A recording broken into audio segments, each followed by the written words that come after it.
In Australia, we pretty much follow the US. There might be a lag, generally, 6 to 24 months, call it around 12-month lag. So where you see 2011, myself, when I look at the cycle in Australia, sort of more of a 2012 sort of start point. So in Australia, we had a sort of gradual increase in property prices, which I'll show you.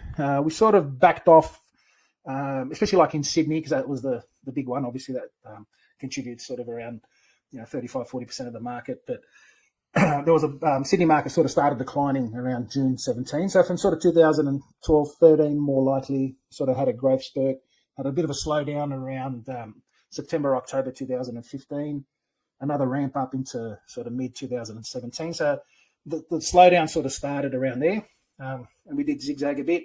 So it started to make a recovery, then obviously a little dip just after COVID in the 2020s, sort of mid 2020s. And since then, we've sort of been on a upscale. So where are we now? We're pretty much getting towards the winner's curse internationally. I think in Australia, which I'll cover a little bit more when we look at the previous cycle, I think Australia's going to get lucky again.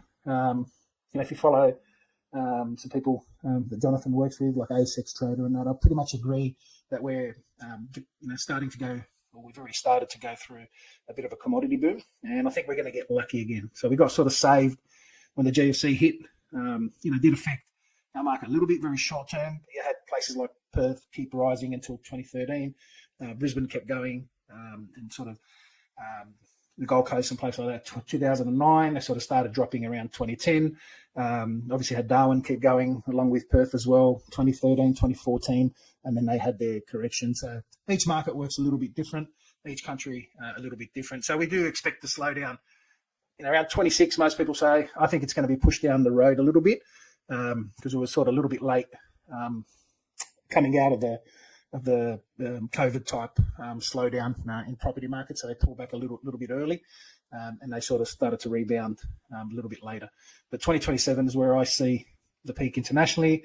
Then we'll have a drop. It'll settle, and around 2032, thereabouts, the new cycle